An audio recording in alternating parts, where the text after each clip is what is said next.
Greetings everyone, welcome to ProofWLSWorks. This is Aisha, your Tuesday vlogger, and I'm trying to look down at the question. It's a question that I'm trying to figure out which angle I want to take, but the question is, how do you focus on the positive changes you are making, the progress of your journey, and the work you have ahead of you without letting the negative talk win? So technically there's 3 layers to it. Let me deal with that first section. How do you focus on the positive changes you are making, the progress of your journey? So I'll do those 2 together. One of the things that came sort of naturally, I think, in the journey is taking pictures.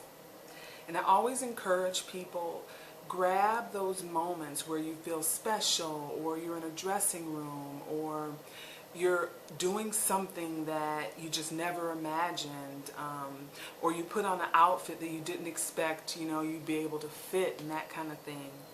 And so focusing on the positive changes that I'm making and the progress of my journey typically is caught on picture, and I can look back and I can do side-by-side shots and see where I'm going.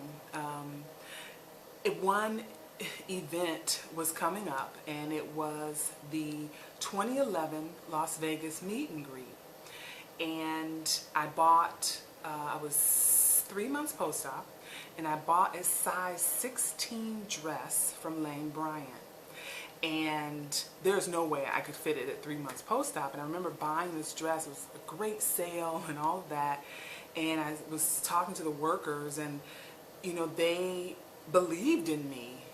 Oh sure, I told them how much I lost by then, and then they were like, sure, you'd be able to fit it. But I couldn't imagine that I would lose enough weight to fit this dress. And so how I focused on the progress was one day a week, the same day, I would take a picture of me in the dress and the back. So the zipper started out like this, like it wouldn't close. And then just before I was leaving for the meet and greet, I took the dress to my mom and put on the dress. And she was my zipper lady at the time. And literally leading up to packing for the meet and greet for 2011, the dress zipped.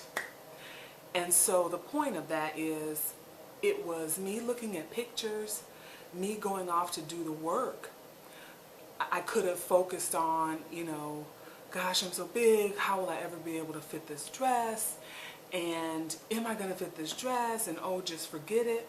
Because, the weeks would go by and that just wasn't closing. I mean, it was, a 16. It was a straight 16. It wasn't like a 16 or a 18-20 or anything like that.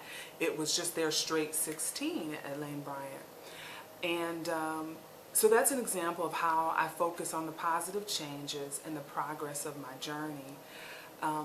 I also, have to do the self-talk that when I have a scale day that I don't like so much, I have to do the self-talk to tell myself, don't panic, just fix it.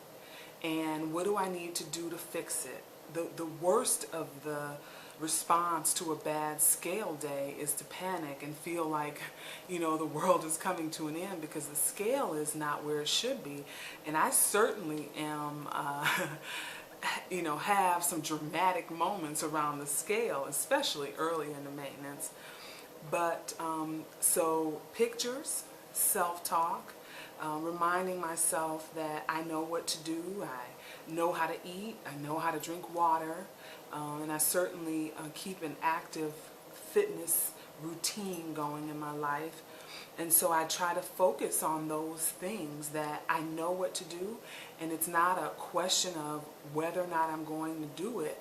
It's a matter of doing it, and not listening to that negativity that would say, you're going to be big as a house, and you're not going to be able to fit your clothes, and just sort of fighting through those kinds of things. I just had surgery on May 22nd, and my scale bumped to a number that I hadn't seen before. And I was in shock. And in the middle of not being able to be active, I had to talk myself through the facts. The facts are, I just had surgery, I'm full of fluid, and I need to refocus. Pump myself full of water and protein, and take one day at a time. And so, you know, within like a 42 hour or 36 hours, how many, 48 hours, I'd already seen like a -4 on the scale. I mean, just the whole point is, how do I focus on the positive changes? It is, don't panic, just fix it. And another thing that I do to stay positive and not focus on the negative when the negative wants to rise up is, when I started this journey, I didn't have any kind of dieter's mentality, and the dieter mentality that I knew too well was certain foods are bad, or I'm eating something that's bad, or that was, you know, anything related to food being bad. I make a conscious choice every single time I buy something, I eat something, or I taste something. I make a conscious choice, so I don't call things that I'm eating bad. I don't eat things that I didn't want to anymore in terms of post-op. So that's, you know, the gamut of junk, the Suzy Q's, the Reese's, the potato chips and Doritos and all those kinds of things. And so I keep, you know, compartmentalized things that I will eat. I keep a box of things I will eat in terms of what I'll reach for. And so I don't ever, you wouldn't ever hear me saying that was bad or I ate something bad. And that helps me stay positive, because it ties back to the fact that I'm fully aware of what I'm doing. So why am I calling that food item bad?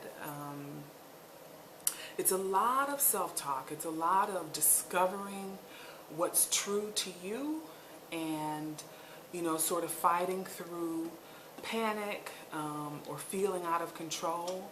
You know, anytime I have that sort of feeling out of control and the negativity is just piling up, I take a step back, have a day where maybe I'm just doing liquids so that I can just calm down and figure out, you know, what it is that I need to do. And so how do you focus on the positive changes you are making, the progress of your journey, and the work you have ahead of you without letting the negative talk win? Those are some of the things that I do.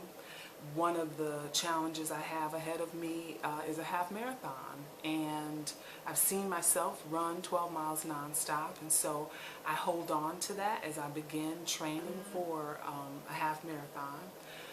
I, you know, put away any negativity of, you know, am I really going to be able to do it, and so on and so forth.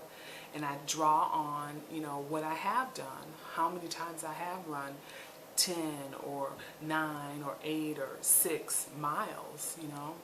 So again, I think it ties back to self-talk, fighting through any negativity to figure out what the facts are, what the truth is of the situation, and don't panic. Just fix whatever it is as it relates to what you're doing with food and behaviors around food. So that's how I see the question this week. I hope that it has been a help to someone, and I'll see you next time. This is Aisha, and I am Proof Weight Loss Surgery Works. Bye-bye.